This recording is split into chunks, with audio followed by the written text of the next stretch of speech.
My dear students, good morning. Let us start a chapter on induction and recursion.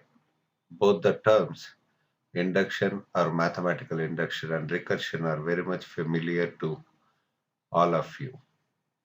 You would have used mathematical induction to prove many theorems in your previous classes, probably in your school days.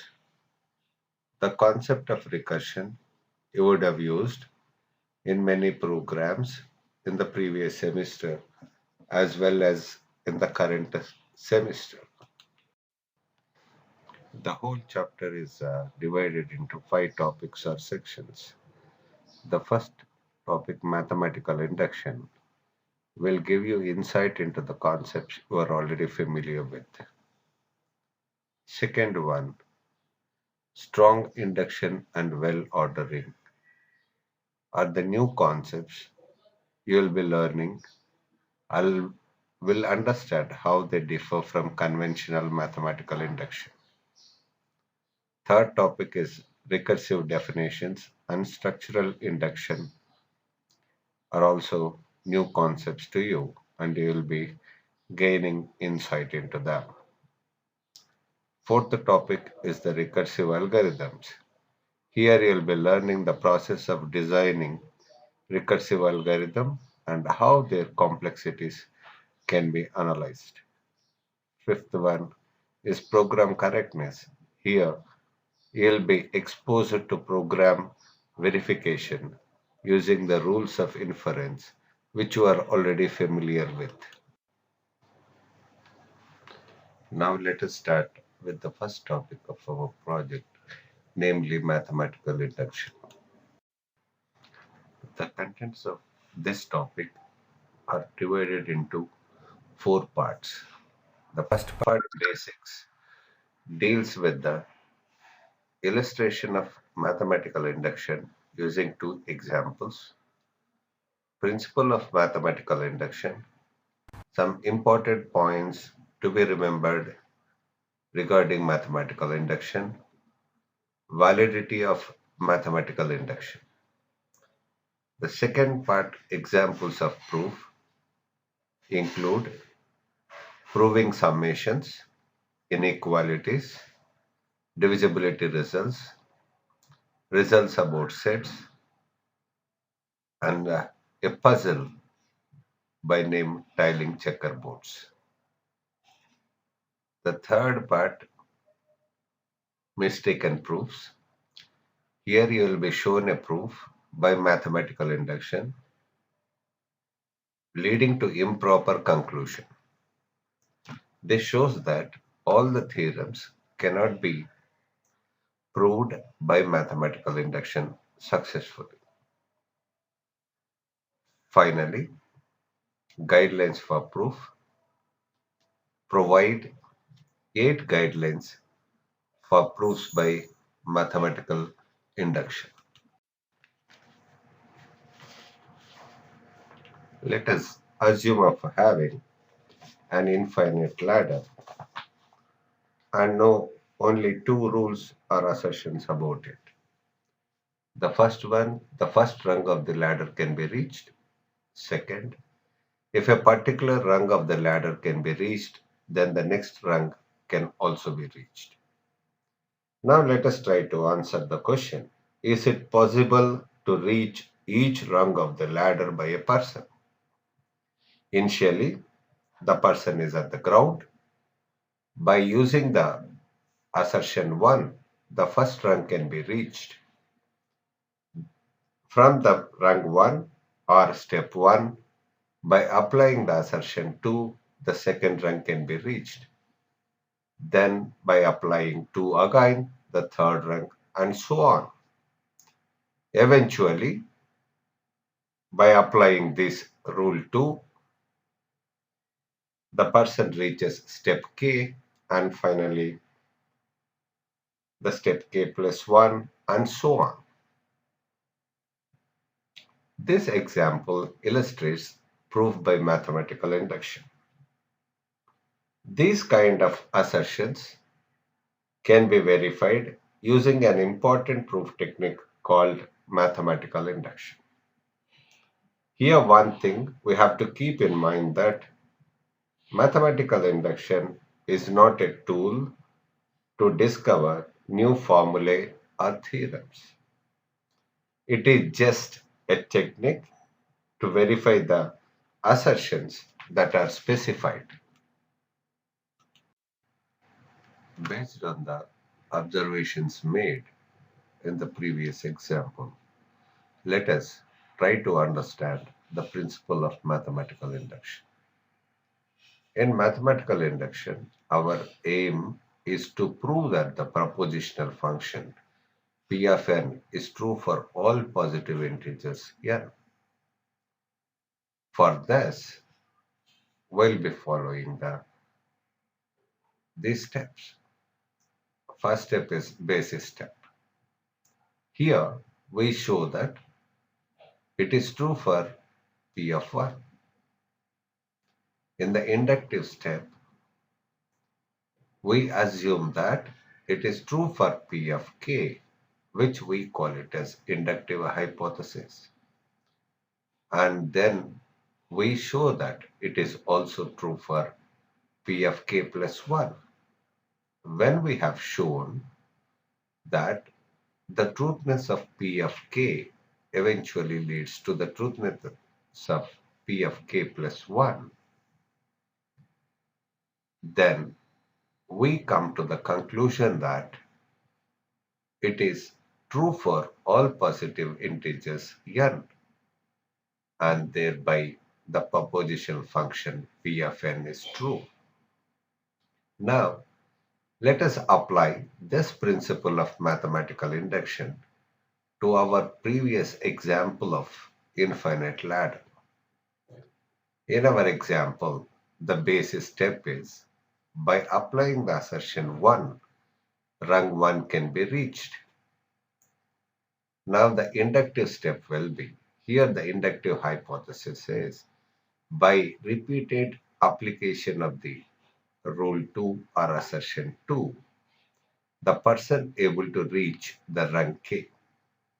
From rung k, by applying 2 once again, rung k plus 1 can be reached.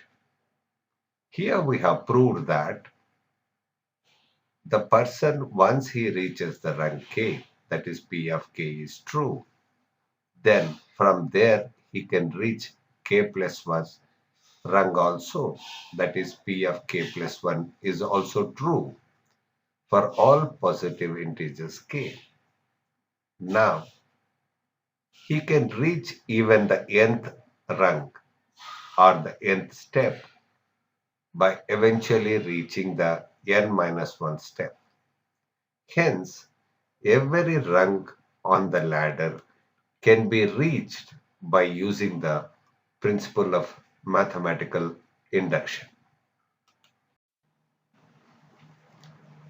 Now let us come to a few important points regarding mathematical induction. The whole process of mathematical induction can be expressed as the following rule of inference. Now let us understand how this rule of inference has evolved. Our aim is to prove that the propositional function P of n is true for all the values of n. Here the domain is taken as the set of positive integers. In order to prove this, we have a basis step where we substitute 1 for n and we show that it is true for P of 1.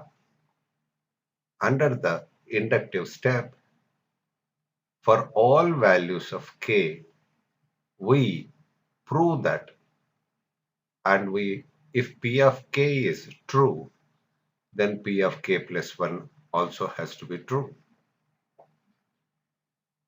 Now, suppose when you take k is equal to 1, P of 1 is true, then that should lead to P of 2 is true.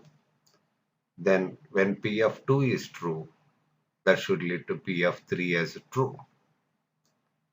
In a proof of mathematical induction, we have to show that under the inductive step, P of k plus 1 cannot be false when P of k is true.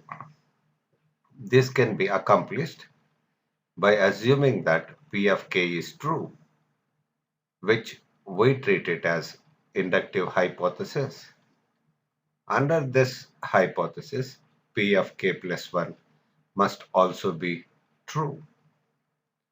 Don't be under the assumption that in all the proofs by mathematical induction, the bases always start at the integer 1.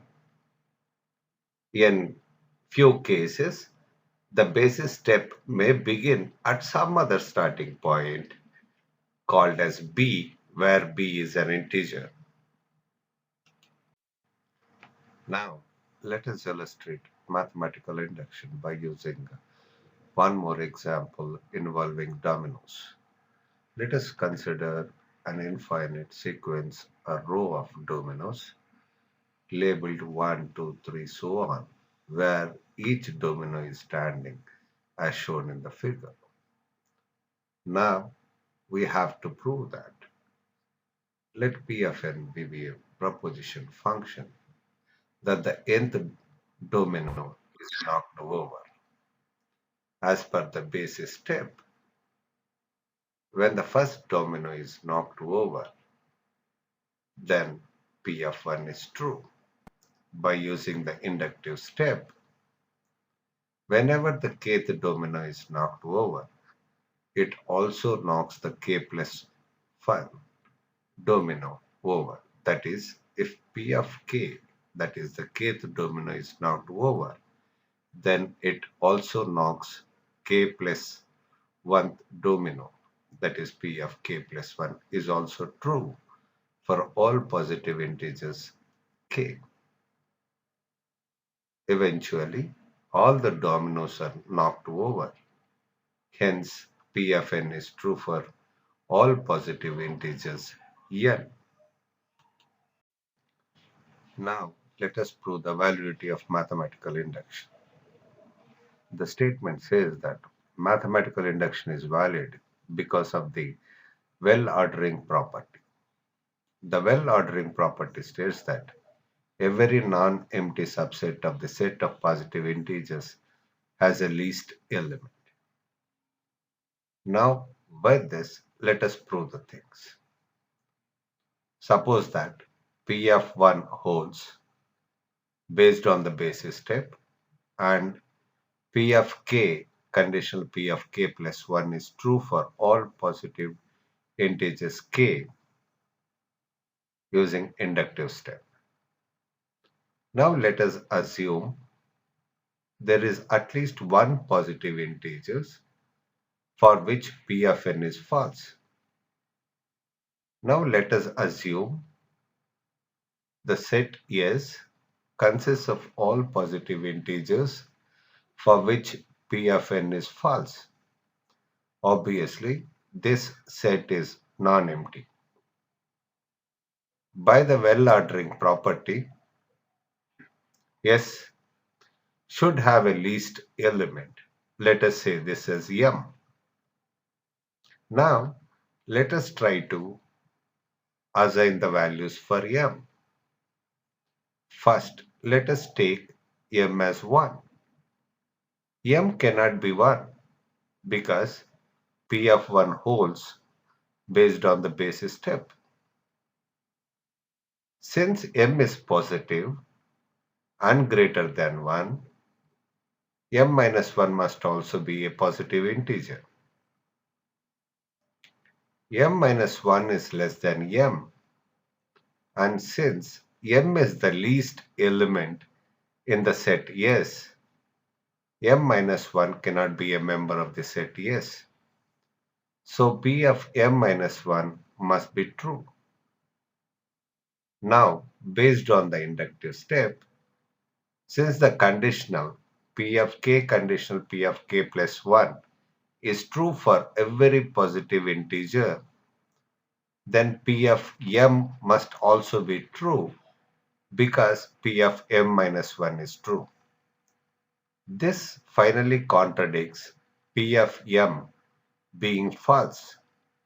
Hence, P of n must be true for every positive integer n.